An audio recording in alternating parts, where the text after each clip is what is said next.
I was angry when my younger sister visited my matrimonial home without telling me, but my husband was happy.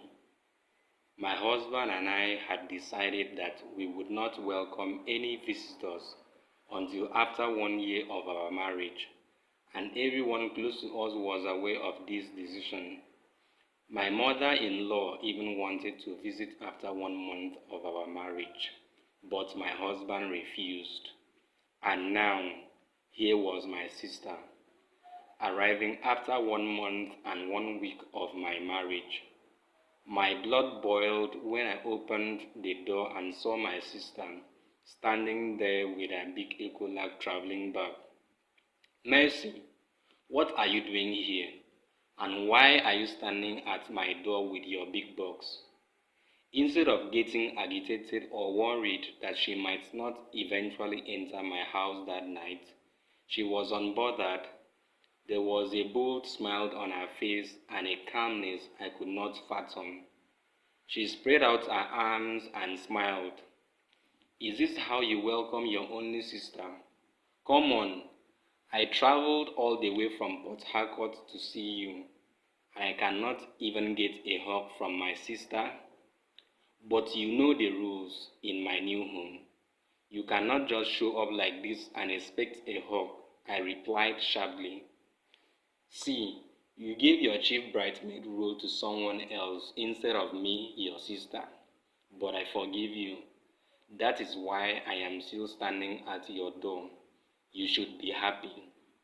I was about to say I would not let her in and that I would rather lodge her in a hotel when my husband appeared at the door. Oh, look who we have here, Mercy. You visited. Come inside. I crumbled, wanting to say no, but he kept pressing my hand, signaling that I should calm down. My sister walked in with her bag, and sincerely, I was boiling inside. To me, if you know the rules, do not break them. After my sister was shown her room and offered a meal, I still noticed the excitement in my husband's face, and I could not tell whether I was seeing things or if my mind was playing tricks on me.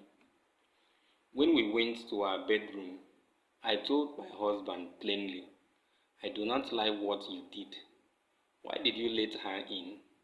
I wanted to lodge her in a hotel so she can go back the next day. But how can you lodge your sister in a hotel when we have a house in Abuja? That does not sound nice, he replied as he put on his pajamas. I angrily dropped the wiper in my hand on the mirror stand as I was doing my facial routine. Am I the only one who remembers we have a rule in this home about no visitors until after 1 year? I asked. My husband exhaled and drew closer, holding me almost in a hug. My love, I understand why you are angry, but she is your sister. She is already here. You cannot send her away. Please take it easy. I tried to wrinkle out his arms, but he added a sentence that almost calmed me. What if in trying to lodge her in a hotel, you discover that something bad happened to your sister? Believe me, darling, you would never forgive yourself. At that point, I exhaled deeply. I did not realize how much burden I had been carrying in my chest. We eventually went to bed, but my heart stayed alert. All my life, Mercy had always been competitive about anything that concerned me. There are sisters who encourage you and push you to become better when you are about to cross a major milestone. But Mercy always wanted me to be at her mercy. She was the last daughter, so the parental care we received was different, as I was the first daughter. She always wanted everything I had. I cannot count how many male friends of mine my sister slept with, simply because she assumed I was in a relationship with them. This was one of the reasons I refused to make her my maid of honor, despite how desperately she pleaded.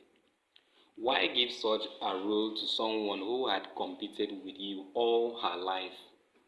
Macy's attitude taught me to be careful in life, to choose myself, and never to let my guard down again. I woke up at 5 a.m. and my husband was not in bed. I checked the toilet. He was not there. I checked his study room. He was not there. Fear caught me. I sincerely prayed it was not what I was thinking. I began to wonder if my husband had already become a pawn in Mercy's hands. I wondered if that was why he had been so happy earlier. There was only one more place to check, Mercy's room. I sneaked there, but he was not inside. Mercy was not there either. My suspense increased. Where could there be? Something felt wrong. As I moved through the corridors, I heard a noise coming from somewhere. I listened carefully and realized it was coming from the kitchen. I moved closer and heard Mercy speaking. What does my sister have that I do not have? Come on, Ekene. I have been giving you green light since the day I entered this house. Yet you act like I do not exist. In beauty, I am better. So what is it about her that keeps you glued to her? I peeped further and saw my husband trying to make pancakes for our breakfast, but Mercy would not let him be. My husband turned to her and said, "She has character. She is godly. She is not competitive like you. She believes what is hers, and most importantly, she does not chase other people's husbands. Leave this kitchen before I throw you out." I smiled behind the door. My husband truly is a gift from God. For a moment, Mercy looked ashamed but said, "That is why you are a woman rapper. Which sensible man wakes up by 5 a.m. to prepare breakfast for his wife? Nonsense." At that point, I could not take it anymore. I rushed into the kitchen and gave her 2 hot slaps, insulting my husband and for her madness. Mercy was so shocked. She could not recover from either seeing me or from the slap. She rushed out of the kitchen, went straight to her room, packed her bags, and left my house never to return. I pulled my husband into a hug, grateful that I had a man who could not be snatched. This was how I got rid of Mercy from my life and my home. Moral of this story: protect your marriage with wisdom, boundaries, and discernment, even when the threat comes from family. If you like this story, please do well to like, share, and subscribe for more untold stories that inspire, educate, and entertain. Thank you.